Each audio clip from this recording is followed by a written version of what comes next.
नमस्कार दोस्तों, कैसे हैं आप सभी लोग। आप लोगों का स्वागत है मेरे YouTube चैनल पुष्पम क्लासेस में। आज की इस वीडियो में मैं आपके लिए क्लास 12 का पॉलिटिकल साइंस का चैप्टर 2 लेकर आया हूं, जिसका नाम है एक दलीय प्रभुत्व का दौर। क्या एक दलीय प्रभुत्व का दौर?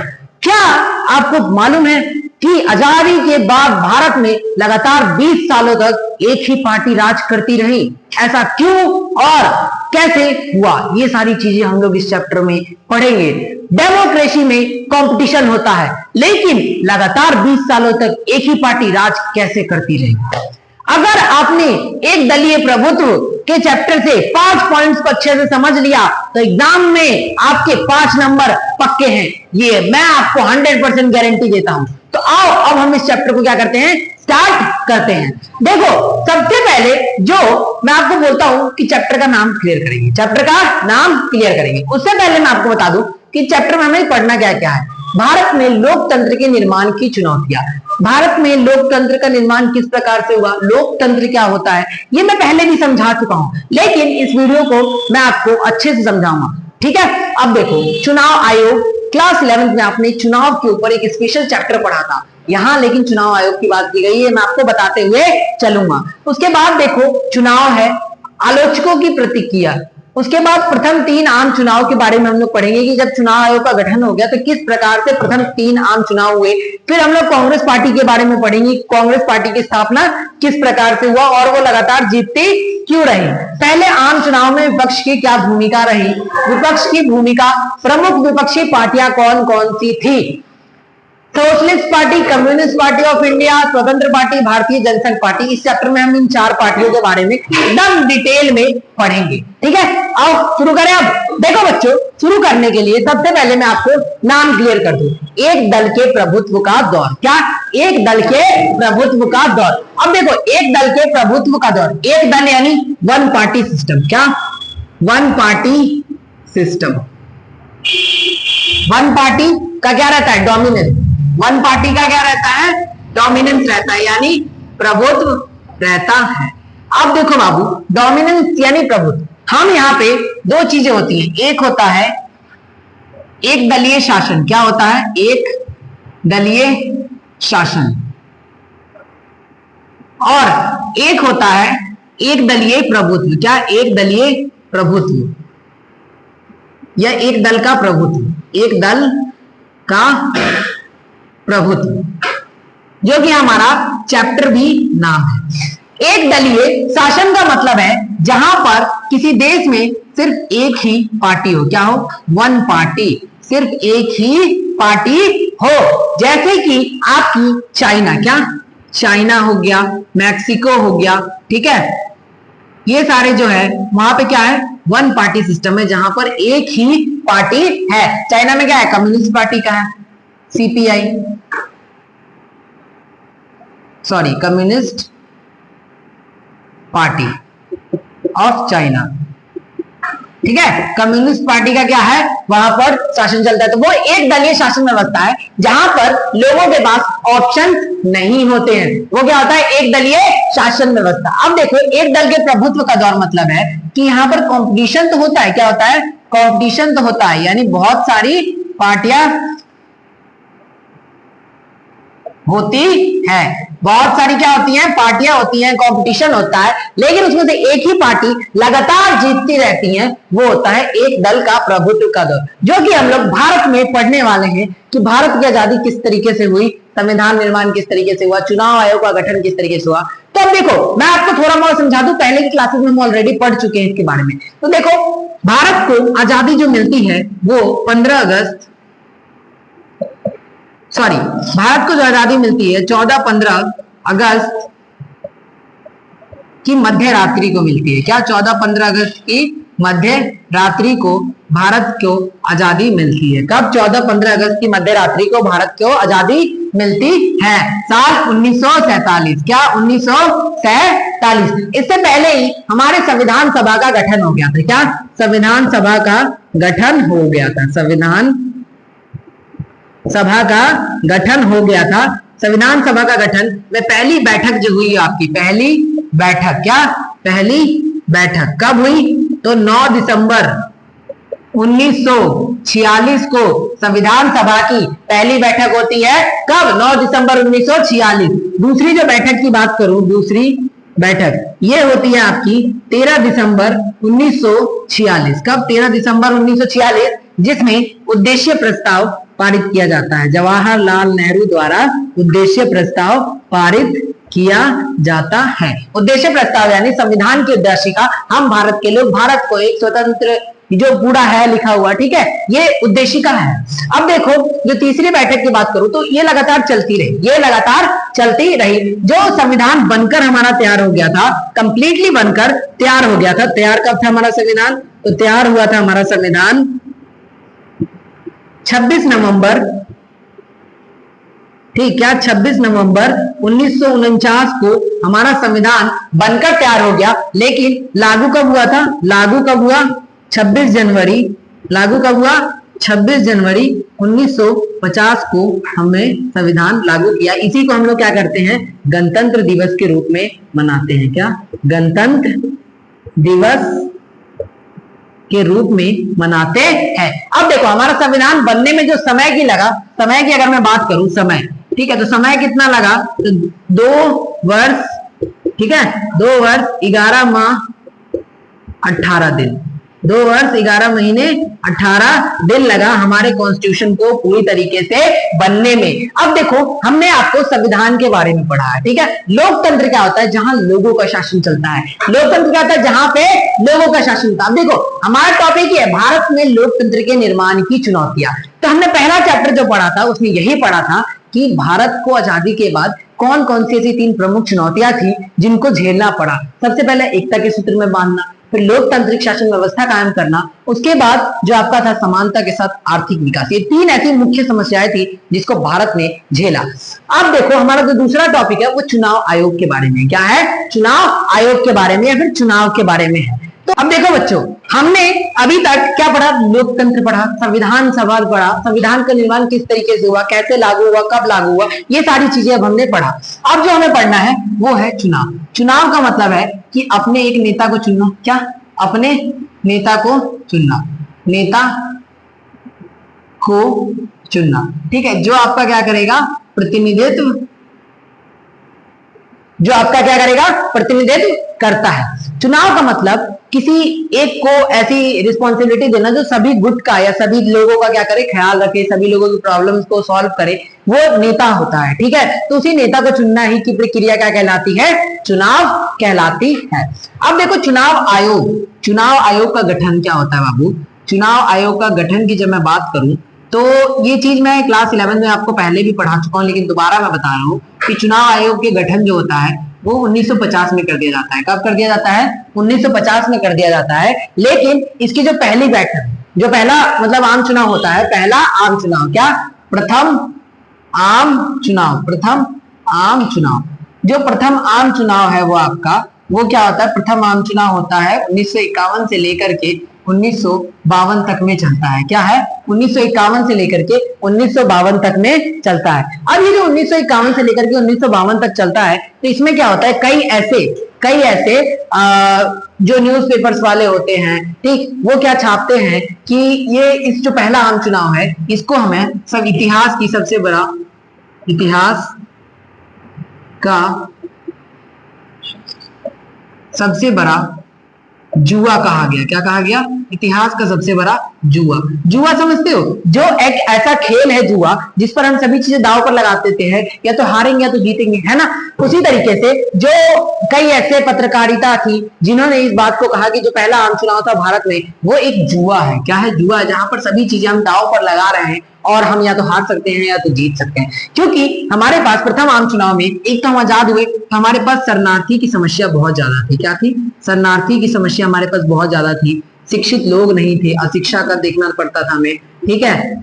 उसके बाद हमारे पास उतने सुविधाएं नहीं थी उपलब्ध, ठीक है, ये सारी चीजें हमारे पास नहीं थी। लेकिन प्रथम आम चुनाव में देखो क्या होता है, 489 सीटों पे क्या होता है? 489 सीटों पे आम चुनाव होते हैं। क्या होता है? आम चुनाव। आम चुनाव क्या होता है? तो आम चुनाव होता है लोकसभा और राज्यसभा का चुनाव। क्या? लोकसभा प्लस राज्यसभा, लोकसभा प्लस राज्यसभा सभा का चुनाव जो होता है उसे आम चुनाव कहा जाता है। तो टोटल 489 सीटों पे 1951 से लेकर 1952 में चुनाव होता है। क्या उसने 489 सीटों में से, जिसमें कांग्रेस जो पार्टी होती है, क्या कांग्रेस जो पार्टी होती है वो लगभग कितना 364 सीटें जीत कर लाती है और बहुमत स्थापित करके अपना शासन लगा देती है। अब देखो कांग्रेस की जब हमने बात कर ली, तो कांग्रेस की जब बात करूं तो कांग्रेस की स्थापना जो थी, क्या थी कांग्रेस की स्थापना, ये 1885 में एवो ह्यूम ने किया। किसने? एवो ह्यूम ने कर दिया था। एवो ह्यूम जो था वो एक अंग्रेज था। क्या था? अंग्रेज था। तो अंग्रेजों ने, मतलब अंग्रेज ने ही एक कांग्रेस की पार्टी की संस्थापना की थी और सबसे पहले 1951 से लेकर 1952 में जो कांग्रेस पार्टी थी उसने 489 सीटों में से 364 सीटें जीती और क्या कर दिया, अपना प्रभुत्व वहां पर कर दिया। ठीक है, अब देखो पहला आम चुनाव लोकसभा में, थोड़ा सा करंट से जोड़ देते हैं। लोकसभा में अभी के टाइम पे 543 सीटें हैं, पहले 545 थी। 2 सीटें जो थी एंग्लो इंडियन के लिए उन्हें समाप्त कर दिया गया है। राज्यसभा में आपके टोटल 245 सीटें हैं, जिसमें से जो 12 होती हैं वो क्या होती हैं, राष्ट्रपति के हाथ में होती है, जो उनको वो चुन सकता है। यानी 233 सीटें जो होती हैं वो एमपी के लिए फिक्स होती हैं। तो ये आपको प्रथम आम चुनाव के बारे में बताएगा। अब देखो कांग्रेस पार्टी जीती क्यों? कांग्रेस पार्टी जीती क्यों? तो कांग्रेस पार्टी की जीतने की जो बात थी बाबू, कांग्रेस पार्टी के जीतने की जो बात थी उसमें मैं बताऊं कि कांग्रेस पार्टी, जो कांग्रेस आपकी पार्टी थी, ये पहली बात कि बहुत पुरानी पार्टी थी। क्या थी? पुरानी पार्टी। एक बात तो ये हो गई कि पुरानी पार्टी थी तो इसको लोग जानते थे। क्या थे? इसको लोग जानते थे कि ये हमारे लिए काम करती है, चाहे इस नाम की भी कोई पार्टी होती है। दूसरी बात जो थी कि कांग्रेस में अच्छे नेता थे। क्या थे? अच्छे नेता थे। अच्छे नेता कहने का मतलब जवाहरलाल नेहरू हो गए, ठीक है, और जितने भी प्रमुख नेता हो गए, ये सारे शामिल थे कांग्रेस में, जिनको लोग अच्छे से परिचित थे। अब देखो उसके बाद जो बोलूं और क्या क्या विशेषताएं थी कांग्रेस की, तो समाजवादी, मतलब मिश्रित विचारधारा है। मिश्रित विचारधारा का मतलब है कि मिश्रित विचारधारा का मतलब समाजवाद, पूंजीवाद और मिश्रित तीनों को साथ में लेकर के चल रहे हैं। हम समाज कल्याण को भी देखेंगे और पूंजीवाद को भी बढ़ावा देंगे। ये विचारधाराएं कांग्रेस में शामिल थी। और अगर बात करूं इसकी विशेषताओं की तो ये हो जाएगी, कांग्रेस जो पार्टी थी इसने क्या कर दिया कि अमीर और गरीब दोनों को समान माना। अमीर और गरीब दोनों नेता शामिल थे इसमें। अमीर और गरीब दोनों नेता क्या थे? कांग्रेस पार्टी में शामिल थे, जिस कारण इस पार्टी को ज्यादा से ज्यादा क्या मिला? सपोर्ट मिला और कांग्रेस पार्टी उद्भव होकर निकली। अब देखो पहली बात तो कि कांग्रेस पार्टी ने जो प्रथम आम चुनाव था उसमें अंतरिम सरकार बनी। क्या बनी? अंतरिम सरकार बनी। तो उसमें सबसे अच्छा चेहरा उतारा किसको? जवाहरलाल नेहरू, JLN, जवाहरलाल नेहरू को उतार दिया और अंतरिम सरकार के प्रथम पीएम यानी प्राइम मिनिस्टर कौन बनता है? जवाहरलाल नेहरू बनते हैं। ठीक है, प्रथम प्राइम मिनिस्टर जवाहरलाल नेहरू। अब देखो बाबू, ये तो हमने पढ़ लिया 3 टॉपिक्स। एक तो ये पढ़ लिया, ठीक है, चुनाव आयोग हो गया, चुनाव पढ़ लिए, लोग आलोचकों की प्रतिक्रिया पढ़ ली। प्रथम 3 आम चुनाव में पढ़ने हैं, जिसमें से हमने एक आम चुनाव को पढ़ा है, बाकी के 2 आम चुनाव भी हमें पढ़ना है। अब इसको देख लो, फटाफट स्क्रीनशॉट ले लो, बाद में लिखते रहना, मैं मिटा देता हूं। अब देखो जब मैं दूसरे आम चुनाव की बात करूं, दूसरा आम चुनाव, क्या? दूसरा आम चुनाव, ठीक है, तो वो कब होगा? 1952 से, पहला आम चुनाव 1952 से लेके 1957 तक चला। कब तक? 1952 से लेके 1957 तक चला। अब उसके बाद जो हम तीसरा बोलेंगे 1957 से लेकर के, क्या? 1957 से लेकर के 1962 तक चलेगा। 1957 से लेके 1962 तक चलेगा। अब इसमें क्या होता है कि कांग्रेस जो पार्टी होती है, कांग्रेस पार्टी जो होती है उसको लगभग 371 सीटें मिलती हैं। लेकिन क्या होता है, 371 सीटें मिलती है। जब 371 सीटें मिलती हैं, ठीक है, कितनी? 371 सीटें। लेकिन इसके विपक्ष में एक पार्टी और आ जाती है। क्या होती है? एक और पार्टी आ जाती है जिसे CPI कहते हैं। क्या? Communist party of India. Communist party of India. अब ये क्या करती है कि 16 सीटें ले आती है। कितनी? 60 + 6, 66 सीटें ला करके सरकार बना लेती है। कहां पे? केरल में बना देती है कम्युनिस्ट पार्टी सरकार। केरल में अभी नेता कौन बनता है? वहां के CM जो बनते हैं वो बनते हैं नंबूरीपाद। क्या? नंबूरीपाद को CM बना दिया जाता है। कहां का? केरल का। वो भी 60 + 6 सीटें लाते हैं। कब? 1957 के चुनाव में। आप देखो यहां पर एक चीज थी कि कांग्रेस पार्टी के टक्कर में एक पार्टी तो आई, और यहाँ पे यह सिद्ध होता है कि भारत में एक दलीय प्रणाली नहीं है, बल्कि एक दल का प्रभुत्व का दौर था जो लगातार 3 आम चुनावों में कांग्रेस जीतती आई। देखो यहाँ पे अब नमूरी पात क्या बन गए केरल में सीएम। अब कांग्रेस को लग गई मिर्ची, कांग्रेस ने क्या कर दिया, दिमाग लगाया और आर्टिकल 356 लगा करके क्या कर दिया, केरल में आर्टिकल 356 लगा करके राष्ट्रपति शासन लगा दिया। क्या कर दिया, राष्ट्रपति शासन केरल में लगा करके, ठीक है, और इस पार्टी को क्या कर दिया, अवैध घोषित कर दिया। सीपीआई को क्या कर दिया, अवैध घोषित कर दिया, चुनाव को अवैध घोषित कर दिया। यानी चुनाव जो है इसमें घूसखोरी हुई है, धोखाधड़ी हुई है कह करके इन नेता को क्या कर दिया गया, हटा दिया गया। अब देखो जो आपातकाल की बात करूं, आपातकाल, ठीक है, आपातकाल जब लगाया जाता है तो वो 3 आर्टिकल में लगाया जाता है। किसमें, आपातकाल 3 आर्टिकल्स में लगाया जाता है। पहला जो होता है वो होता है आर्टिकल 352, ठीक है, 356 और 360। 352 जो लगता है ये राष्ट्रीय आपातकाल होता है। क्या होता है, राष्ट्रीय। जब भी राष्ट्र के खतरे की बात आती है, क्या राष्ट्र के खतरे की बात आती है, तब हम क्या करते हैं, राष्ट्रीय आपातकाल का यूज करते हैं। ये होता है किसी एक राज्य में लगाया गया आपातकाल, ठीक है, राज्य में जब राष्ट्रपति शासन लगा दिया जाता है तो आर्टिकल 356 का यूज किया जाता है। लेकिन जो 360 होता है ये वित्तीय आपातकाल है। कितना, वित्तीय आपातकाल, यानी जब भी फाइनेंशियल रिलेटेड कोई आपातकाल लगाया जाता है, ठीक है, तो वो 360 के तहत लगाया जाता है। अब देखो बाबू, जब आपातकाल की बात करूं तो ये दोनों आपातकाल तो लगाया जा चुका है, लेकिन आर्टिकल 360 के तहत वित्तीय आपातकाल यानी फाइनेंशियल इमरजेंसी अभी तक एक बार भी भारत में नहीं लगाया गया है। अब देखो जब मैं तीसरे आम चुनाव की बात करूं तो तीसरा जो आम चुनाव चलता है, क्या, तीसरा आम चुनाव, ठीक है, तीसरा आम चुनाव। जब तीसरा आम चुनाव की मैं बात करूं बाबू तो ये आपका चलता है 1962 से लेकर के 1967 तक। कब, 1962 से लेकर के 1967 तक। अब देखो 1962 से लेकर 67 तक जब चलता है तो इस चुनाव में क्या होता है, कांग्रेस पार्टी जो होती है वो 361 सीटें जीत करके आती है। कितनी, 361 सीटें जीत करके आती है और लगातार 3 आम चुनाव में कांग्रेस पार्टी जीतती रही। देखो पहला, दूसरा, तीसरा, इसका रिकॉर्ड अभी तक ऑन द रिकॉर्ड कोई नहीं तोड़ पाया है। लेकिन अगर इस बार बीजेपी जीत जाती है तो ये रिकॉर्ड टूट जाएगा, ठीक है। अब देखो यहाँ पर 3 आम चुनाव में लगातार जीतती आई कांग्रेस। इसी को एक दल के प्रभुत्व का दौर कहा गया कि प्रथम 3 आम चुनावों में कांग्रेस पार्टी का लगातार विजय ही एक दलीय प्रभुत्व का दौर है।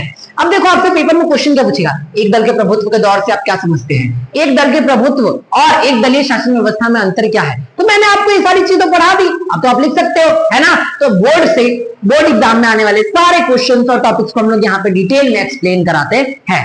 अगर आप लोगों को वीडियो अच्छी लगी तो वीडियो को फटाफट लाइक भी करते रहे, ठीक है, जिससे मेरा भी जोश बना रहे, बढ़ाने में मजा आए।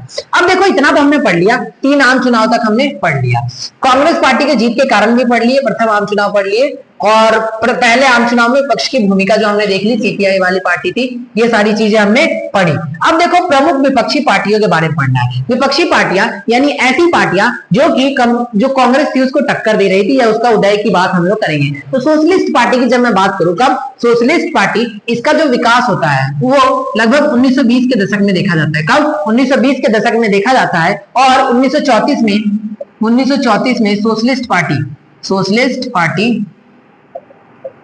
सोशलिस्ट पार्टी समाजवादी विचारधारा पर आधारित थी, ठीक है। 1934 में क्या होता है, कांग्रेस में शामिल हो जाती है। क्या होती है, कांग्रेस में शामिल हो जाती है और इसके जो संस्थापक होते हैं सोशलिस्ट पार्टी के, वो कौन थे, जयप्रकाश नारायण,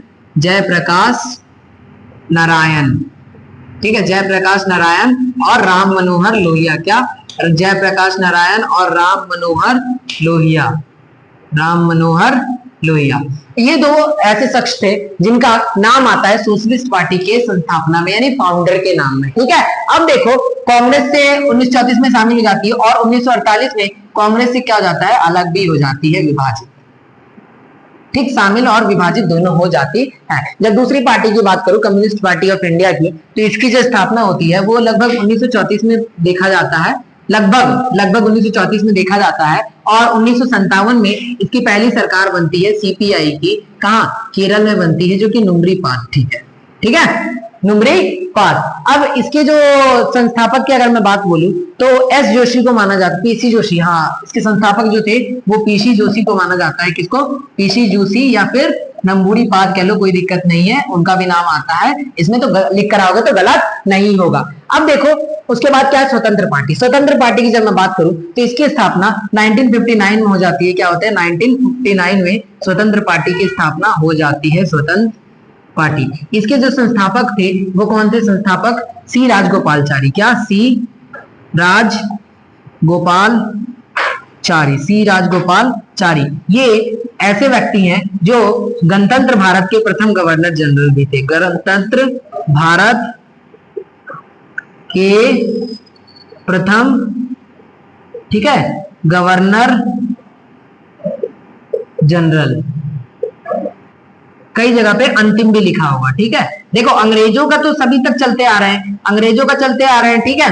तो अंग्रेजों का जब तक चला आ रहा है तो वो अंग्रेजों के हिसाब से अंतिम हुए और हमारे हिसाब से क्या हुए, प्रथम गवर्नर जनरल हुए, क्योंकि हम स्वतंत्रता के बाद गणतंत्र होने के कब हुए, गणतंत्र हुए हम लोग 1950 में, ठीक। अभी देखो स्वतंत्र पार्टी की स्थापना 1959 में सी राजगोपालचारी ने कर दी। अब देखो भारतीय जनसंघ पार्टी की स्थापना 1951 में होती है। भारतीय जनसंघ पार्टी, क्या, भारतीय जनसंघ पार्टी, यही है आपकी सबकी फेवरेट पार्टी, आपकी मेरी सबकी, ठीक है। क्या, यही पार्टी 1990 के दशक तक जाके 1990 के दशक में जा करके क्या कर लेती है, बीजेपी बनती है, ठीक है। बीजेपी में कन्वर्ट हो जाती है भारतीय जनता पार्टी, और जो इसके बाद क्या कर जाती है, ये एनडीए बन जाता है अभी के टाइम पे जो है, ठीक है, नेशनल डेमोक्रेटिक अलायंस।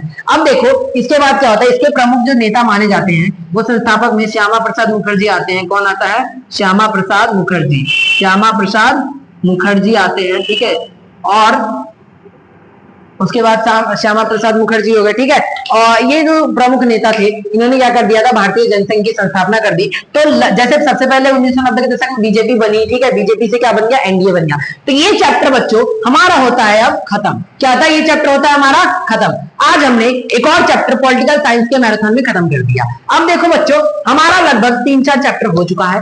अब हम लोगों को ज्यादा से ज्यादा हिस्ट्री और बाकी सब्जेक्ट्स पर भी ध्यान देना पड़ेगा। अब हम लोग इकोनॉमिक्स को भी फटाफट आगे बढ़ाते चलेंगे। तो अगर आप लोगों को मेरी वीडियो अच्छी लगी है और वीडियो समझ आया है, ठीक है, तो अपने दोस्तों के पास भी फटाफट शेयर करें। और अगर आप लोगों को नोट्स चाहिए तो आप लोग मेरे टेलीग्राम चैनल पर जाइए, पुष्पम क्लासेस, वहां पे आपको मेरे हैंड रिटन नोट्स मिल जाएंगे।